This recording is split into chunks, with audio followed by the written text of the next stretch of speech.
O que faz um bom azeite? Sabe como escolher?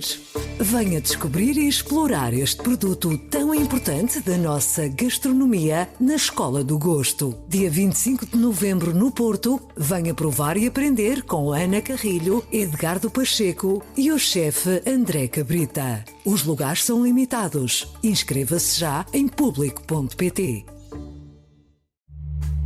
Este é o Poder Público, a semana em debate pela secção de Política do Público. São José Almeida, Manuel Carvalho, David Santiago. E eu sou a Marta Meitinho Oliveira. Estamos no Poder Público, na semana em que as negociações do Orçamento do Estado aceleraram e em que o PS apresentou um projeto de lei sobre as ordens profissionais. Vamos começar por aqui. David, começamos por ti. Tu escreveste sobre as ordens profissionais esta semana, sobre o projeto do PS. Queres explicar-nos porque é que esse tema é importante? Esta é uma questão desde logo relevante, porque mexe com ordens profissionais que são importantes, obviamente, e que estão muito externalizadas na nossa sociedade, como, por exemplo, a dos médicos e a dos advogados, que são mesmo as mais antigas do país, juntamente com a dos engenheiros. E este é um tema particularmente importante, tendo em conta também o forte corporativismo que continua a caracterizar o nosso país. E foi também precisamente por isso que há cerca de 10 anos, ou exatamente 10 anos, julgo eu, a Troika recomendou uma reforma ao funcionamento destas entidades que representam as profissões reguladas e que visava precisamente tornar mais ágil ou facilitar o acesso a estas profissões, no que foi também uma recomendação depois mais tarde reforçada pela própria OCDE. Ora, o projeto de lei que agora é apresentado pelo PS acaba por ir no sentido também de reduzir esses entraves e essas restrições que são colocadas pelas próprias ordens, de modo a reforçar, por exemplo, a competitividade e também a criar emprego, isto segundo aquilo que dizem os deputados socialistas e, em concreto, a primeira subscritora, a líder parlamentar Ana Catarina Mendes.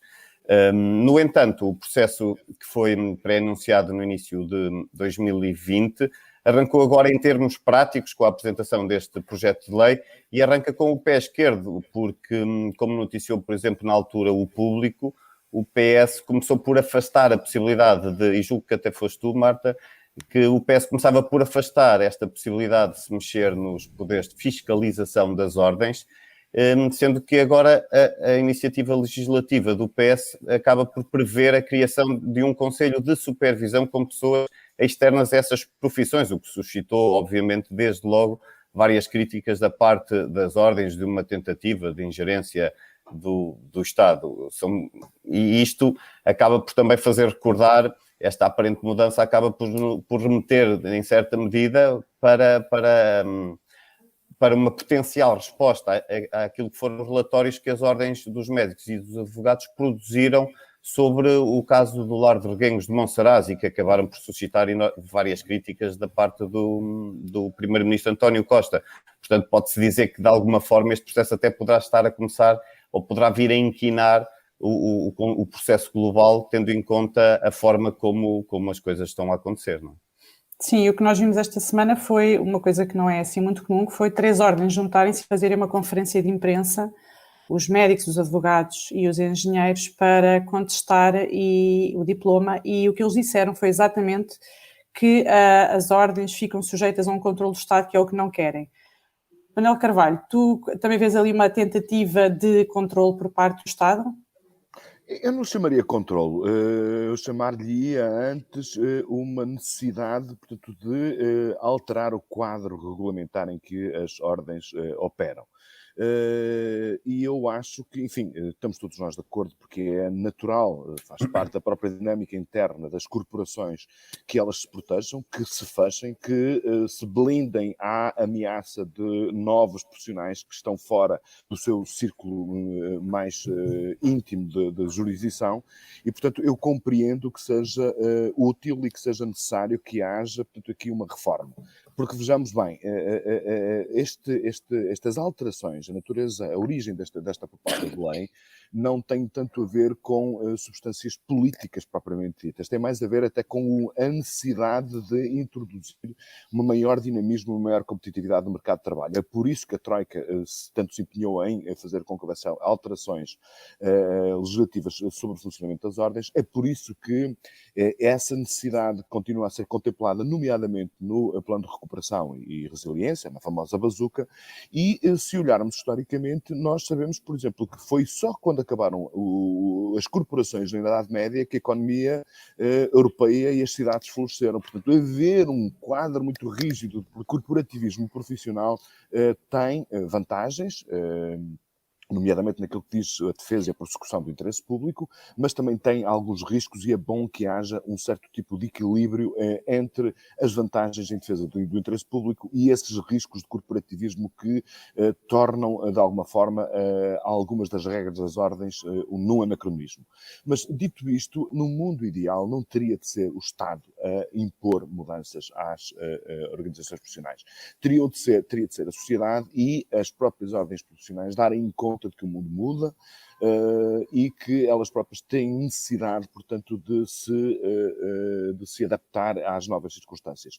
Não havendo essa eu sei que isto que é uma utopia, é pedir, portanto, aos profissionais que abdiquem de prerrogativas profissionais que os favorecem, a forma como o Estado tem que intervir e tem que ingerir tem que ser feita de uma forma muito delicada. Nós sabemos que houve uma reunião já no princípio, em março de 2020, mas desde que houve essa reunião, e as ordens profissionais dizem que aquilo foi apenas uma conversa, até agora houve algumas mudanças que tornaram esta proposta muito mais drástica, o David já falou numa dessas dimensões, muito mais difícil de ser encarada pelas ordens profissionais do que o que já era. E tudo isto surge num contexto político que eu, no editorial, designei por tóxico. Tem a ver com o facto de, no auge da pandemia, ter havido um confronto muito intenso entre duas ordens profissionais, as mais poderosas, a dos médicos e a dos advogados, e o próprio governo. Portanto, isto cria aqui um clima de suspeição que faz com que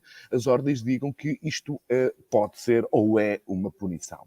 Mesmo que não seja uma punição, este contexto que está criado vai tornar este processo muito mais difícil e eu acho que é isso que tem que ser atendido. Ou seja, é importante que haja transformações naquilo que são as prerrogativas das ordens.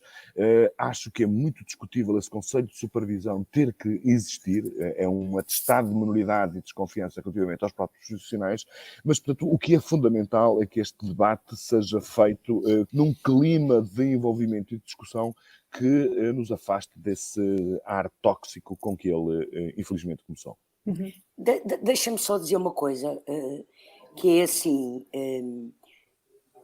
Esta proposta, e é público, que o grupo parlamentar do PS e a líder parlamentar do PS queria fazer isto precisamente para tirar o poder às ordens de regularem quem entra e não entra na profissão, porque isso tem implicações. Por exemplo, a Ordem dos Médicos acaba por ser ela a decidir até sobre os médicos que trabalham no Serviço Nacional de Saúde, porque as coisas depois estão relacionadas e se não há pessoas a entrarem na profissão, depois não há pessoas para ocuparem os lugares,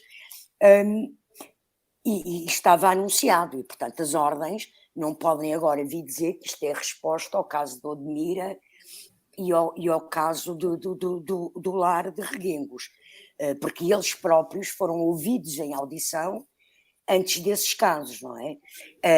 Isto por um lado, e depois é bom que o debate seja sério de ambos os lados.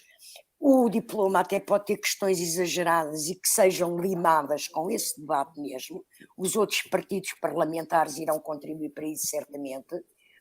Agora, que é preciso acabar com uma coisa perfeitamente medieval, corporativa, que é a existência de ordens com este poder de controle sobre o mercado de trabalho, é preciso, quer dizer, isto assim não vamos a lado nenhum, não é? Quer dizer, se eu quiser ser médica, eu tenho direito a tirar um curso para médica sem ter que ser autorizada, e tenho direito a exercer a minha profissão sem ter que ser autorizada por uma ordem.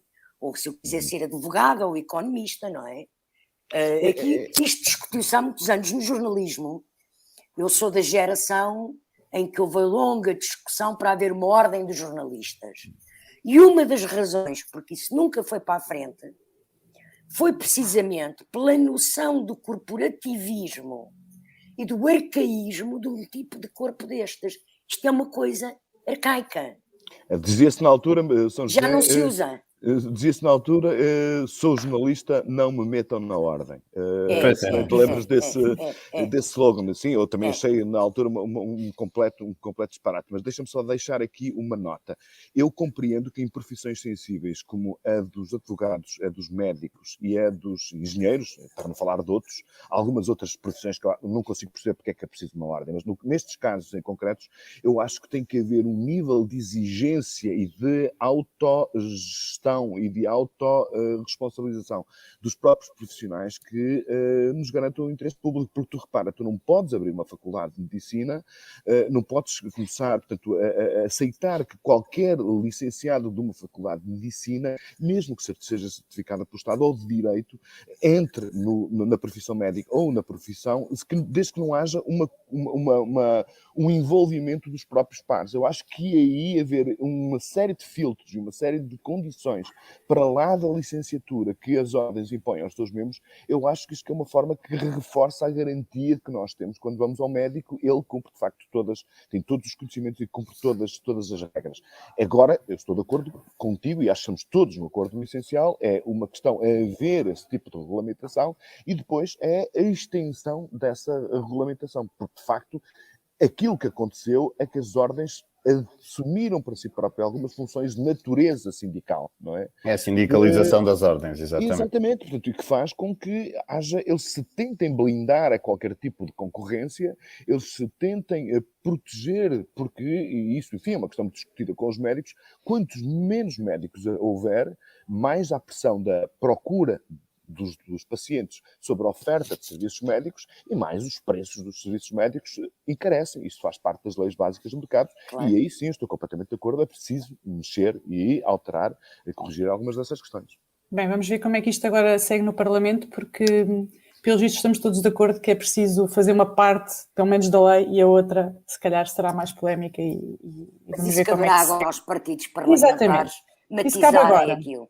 Mas será, de qualquer forma, uma questão que vai ficar para depois do orçamento, porque agora temos orçamento e enquanto há orçamento no Parlamento não há praticamente mais nada e até final de novembro haverá orçamento e é o nosso próximo tema, porque as negociações do Orçamento do Estado arrancaram esta semana em força, depois das autárquicas, que era o que já estava previsto, e já tínhamos duas ideias genéricas que o Primeiro-Ministro tinha passado ainda no verão, durante o Congresso do PS, que era um orçamento dirigido à classe média, um orçamento dirigido aos jovens, e esta semana ficámos a saber que também há um orçamento dirigido à função pública, que vai ser contemplada com um aumento salarial, o que já não acontecia há alguns anos.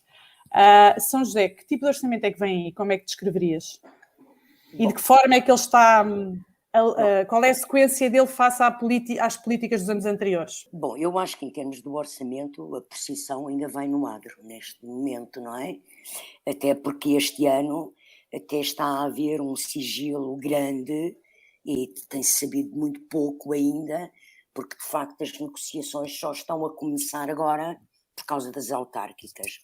Eu acho que vai ser um orçamento importante, vai ser mesmo um dos mais importantes da legislatura,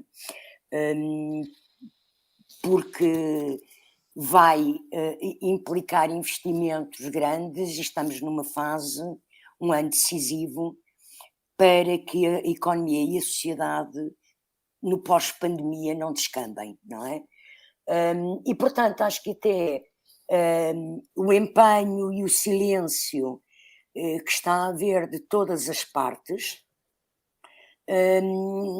tem a ver com precisamente perceberem o que está em jogo e o nível de conquistas que os próprios parceiros podem obter.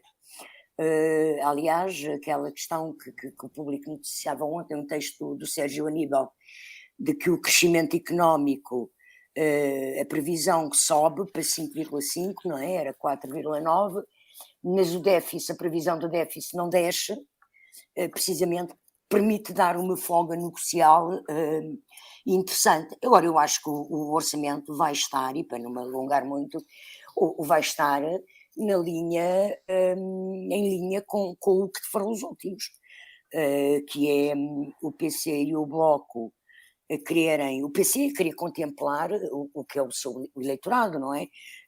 Já sabemos que o aumento agora anunciado para a função pública vai acabar mais alto no fim. As pensões, vamos ter aumento de pensões também, porque há questões que para o PC são sagradas. Como eu acho que o BE vai, porque penso que o BE está de facto empenhado em tentar pelo menos negociar.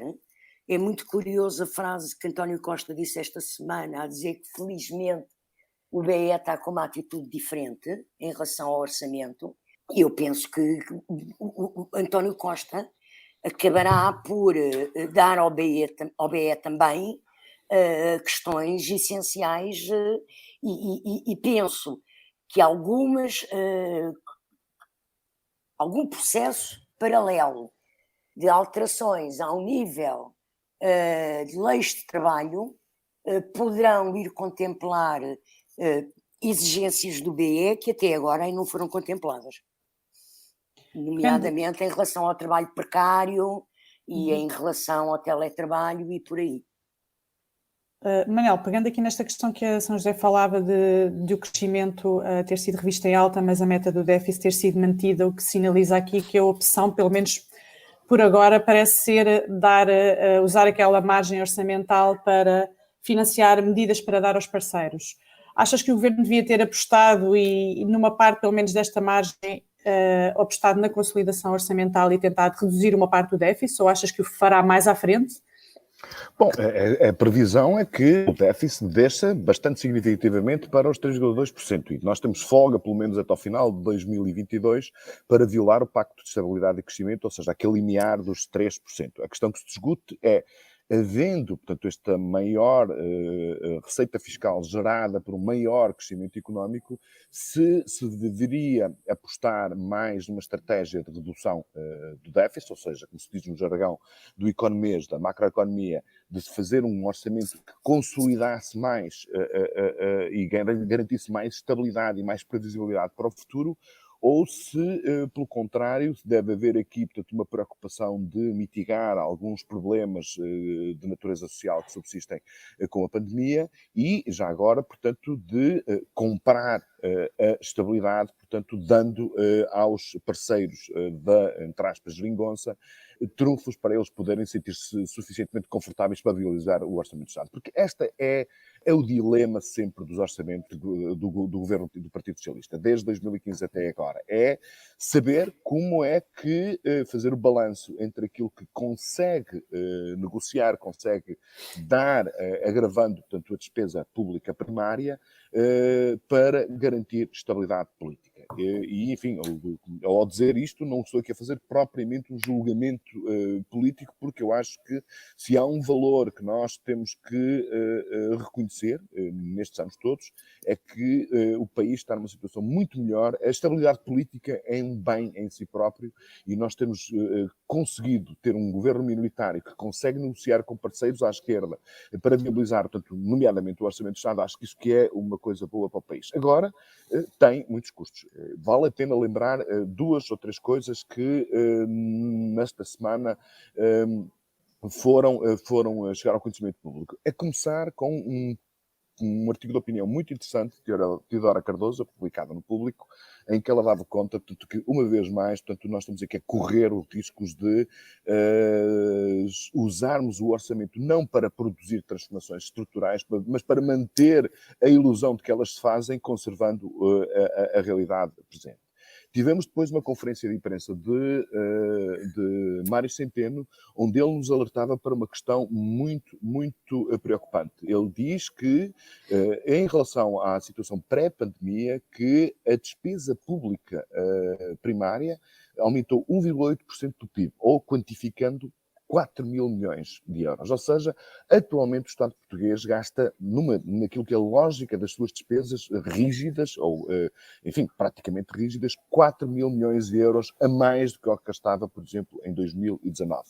E ele avisa que é preciso começar a ver estratégias de controle ou de redução da despesa. Aquilo que nós vamos ver com o aproveitamento desse diferencial que o crescimento vai dar, o diferencial entre o crescimento e o déficit, que a São José pontuou aqui, vai fazer seguramente com que, vamos chegar a final de 2022, e em vez de termos, em relação à pré-pandemia, mais 1,8% de despesa pública garantida, vamos ter eventualmente 2 ou 2,5%.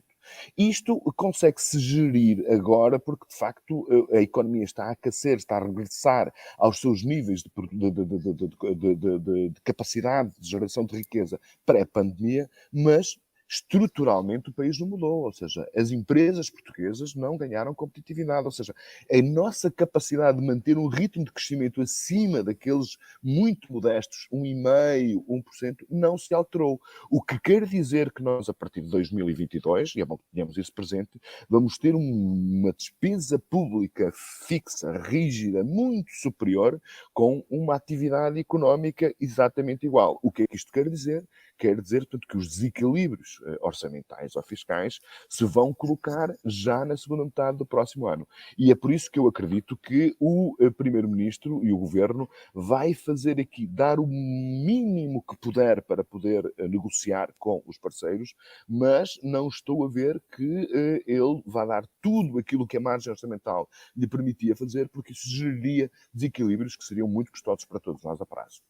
E essa é também uma preocupação que já existe a nível europeu, que, segundo as informações que nós obtivemos, existe algum receio de que o facto de neste momento não existir a imposição da regra do limite de 3% no déficit, faz com que os países possam acabar por incorporar despesas que depois se tornam permanentes nos anos seguintes. E, portanto, era sobre isso que eu te queria ouvir, David. Queria tentar perceber contigo se tu consideras que estes receios que já existem na Europa de que a despesa atual se torne em despesa permanente onerando orçamentos futuros, se pode servir um bocadinho de balão de ensaio para o discurso vindo mais começando nas instâncias europeias, de que é preciso começar a apertar o cinto e a avançar com algumas políticas mais classificadas como de austeridade. Bem, é certo que esse discurso nunca desapareceu por completo. Também é verdade que não estamos no pós-crise das dívidas soberanas e sabemos que o discurso da austeridade perdeu força no contexto europeu, inclusivamente o próprio Primeiro-Ministro tem sido uma das figuras contra esse discurso e que conseguiu ajudar a mobilizar, digamos assim, a Europa no sentido de uma outra abordagem. No entanto, também dificilmente Bruxelas vai deixar de exigir e de continuar a exigir, porque não deixou de exigir, cortes e políticas de ajustamento, deixou de exigir agora, neste período, não é? Neste período pandémico, mas não deixará de exigir os cortes aos Estados-membros que registrem maiores desvios face a regras, designadamente face ao teto de 3% para o déficit orçamental, isto logo em 2023, porque a verdade é que logo que foi acionada no início de 2020, ainda julgo eu que no final do primeiro trimestre, essa chamada válvula de escape do Pacto de Estabilidade e Crescimento, ou seja, das regras de disciplina orçamental, Bruxelas multiplicou-se em inúmeros avisos sobre a necessidade dos Estados-membros manterem prudência orçamental e não gerarem os tais desequilíbrios que depois fossem impossíveis de resolver uma vez reativado o PEC. Ainda agora, o vice-presidente da Comissão Europeia, há poucas semanas, Valdis Dombrovskis, veio, julgo que em setembro, veio alertar novamente as capitais europeias para essa necessidade de cautelarem já nestes orçamentos que estão a ser negociados para o próximo ano, ou seja, para 2022, esse regresso das regras orçamentais. Portanto, eu diria que há de facto esse risco, não tanto um risco do regresso do discurso da austeridade, mas há um risco que é real e que é muito provável até que aconteça em inúmeros países, de haver um forcing para a implementação das recomendações, por exemplo, que são dadas no âmbito do semestre europeu, sobretudo àqueles países que acabarem por registrar maiores desvios face às regras, isto em 2023. E nós sabemos que esses esses avisos que foram dados logo no início de 2020 foram muito dirigidos aos países do Sul, que habitualmente registram, têm maior volatilidade, se quisermos,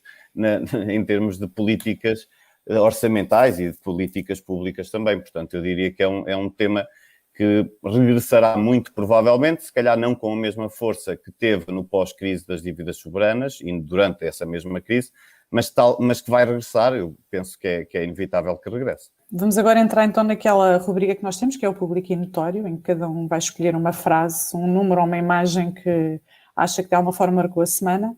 A frase que eu escolhi foi uma dita ontem pelo Primeiro-Ministro António Costa no debate no Parlamento, que eu vou dizer mais ou menos, acho que me vou enganar numa outra palavra, talvez não seja exatamente assim, mas a ideia era o calendário deste debate. Ele estava a dirigir-se ao Jerónimo de Sousa, líder do PCP, e dizia: o calendário deste debate não se ajusta de imediato às suas preocupações, sinalizando a seguir que segunda-feira estaria mais próximo disso.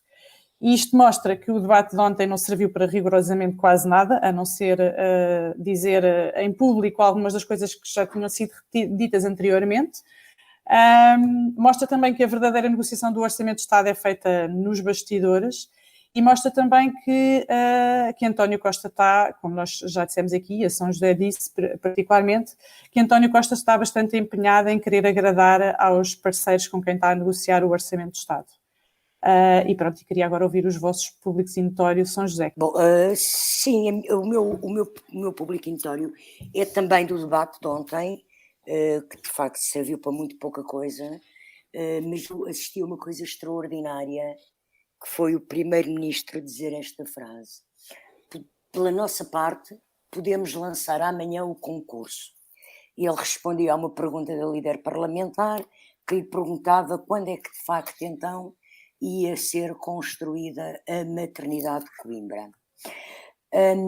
Eu acho esta frase desnecessária, porque toda esta questão da maternidade de Coimbra era desnecessária na campanha e no pós-campanha.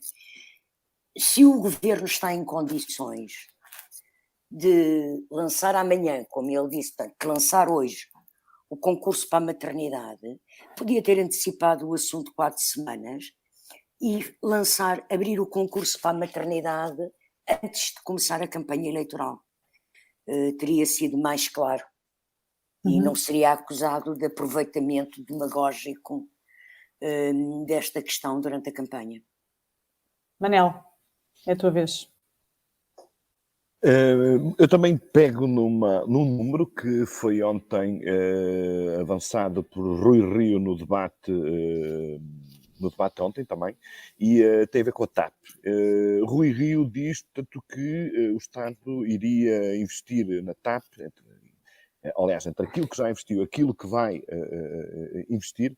Lá está aqui o verbo investir, eu reconheço que é muito polémico. Há quem prefira usar o verbo gastar ou desperdiçar, mas, portanto, o dinheiro que foi aplicado e que vai aplicar, portanto, que o Estado teria uma despesa de 4.500 milhões de euros. Bom, em primeiro lugar, eu não sei onde é que contas são essas, e vale a pena lembrar que todas as parcelas que foram já transferidas, as que estão previstas ser transferidas, nomeadamente até 2022, oscilam entre os 3,2 mil milhões de euros e os 3,7 mil milhões de euros. Portanto, Rui Rio provavelmente terá acrescentado ou terá feito mal as contas e não se consegue perceber de onde é que vem, de facto, estes 4.500 milhões de euros. Mas deixa-me também dar aqui uma nota sobre a resposta que António Costa deu às interpelações de Rui Rio, quando ele compara, quando dá como exemplo todas as ajudas públicas que foram canalizadas para as companhias aéreas europeias, sejam a Lufthansa, sejam inclusivamente a EasyJet, seja a Air France. De facto, todas as companhias aéreas receberam ajudas de Estado. Agora, há aqui uma coisa que vale a pena, que é obrigatório ser dito, para separar completamente entre aquilo que é a ajuda pública do governo alemão à Lufthansa, por exemplo, e aquilo que é a ajuda pública do governo português à TAP. Ou seja, Portugal ainda não tem o ok da Comissão Europeia a esta ajuda estatal, e enquanto que todas as outras ajudas públicas foram despachadas pela Comissão Europeia muito rapidamente. Porquê? Por uma razão muito simples. E aí Rui Rio tem razão. Porque, de facto, no momento da pandemia, a TAP já estava numa situação económica e financeira instável, ou seja, tinha prejuízos crónicos, o que faz com que esta ajuda, aos olhos da Comissão Europeia, não seja vista como uma ajuda excepcional no quadro da pandemia, mas como uma ajuda estrutural que tende a resolver um problema estrutural de inviabilidade da própria TAP. Isto, parecendo que não, faz toda a diferença, portanto, e é por isso que ainda continuamos à espera do aval da Comissão Europeia para tornar esta questão toda transparente, enquanto que os problemas e as ajudas estatais às outras companhias aéreas europeias, que António Costa mencionou, foram aprovados praticamente de uma forma automática pelas instâncias europeias. David. Eu não vou ser muito original, apesar de não pegar em nada que tenha sido ontem tratado no debate parlamentar. A São José já falou nesta questão, e diz respeito a um número também, que é os mais 0,9% que foram ontem propostos pela Ministra da Modernização do Estado e da Administração Pública em sede de concertação social para o aumento geral da administração pública. Ora, este aumento, ou esta proposta de aumento, e que, como a São José sinalizou, e muito provavelmente não ficará por este valor, seguramente, até porque há uma negociação que irá começar, portanto é natural que aumente pelo menos algumas décimas. A verdade é que ele surge depois de longas semanas, de várias semanas, em que ia sendo garantido que não havia condições orçamentais para um aumento a todos os funcionários do Estado, porventura apenas para os funcionários que recebem menos dinheiro por via do aumento do salário mínimo, ou seja, seria um aumento por arrastamento, um efeito de arrastamento, e agora, pelos vistos, há um volte-face que há aqui que sinalizar, e que eu acho que tem, obviamente, muito a ver com a negociação do Orçamento do Estado e com a tentativa também do Governo agradar aos seus parceiros da antiga geringonça, e que, como ontem António Costa demonstrou muito bem, foi que pretende renovar, digamos assim, esses entendimentos, não formalizando, mas pelo menos voltar a contar também com o Bloco de Esquerda, sabendo-se que esta também seria uma exigência, ou é uma exigência de há muito, este aumento, que é uma exigência há muito feita também pelo PCP. Portanto, nesse sentido, há aqui uma dúvida que fica, que é o que é que mudou para que algo que não era comportável tenha passado a ser comportável. Talvez esta revisão em alta da perspectiva de crescimento já para este ano, ou melhor dizendo, para o próximo ano, não sei, talvez tenha sido isso. Pelo visto, o debate de ontem pode não ter tido muitas novidades, mas foi muito profícuo em frases e números para comentar. Pronto, e ficamos por aqui. Na próxima semana voltamos. Até lá. Até para a semana. Até para a semana. O público fica no ouvido. O que se bebe em dia de festa pode-se beber no dia-a-dia? E que ligações gastronómicas se podem fazer com o que temos no copo? Aprenda e prove com a Escola do Gosto, a Academia de Literacia Alimentar do Público. Aulas únicas com especialistas. Entre como amador e saia um pouco mais conhecedor. Não perca a próxima aula, a 18 de novembro, no Porto. Os lugares são limitados. Inscreva-se já em público.pt.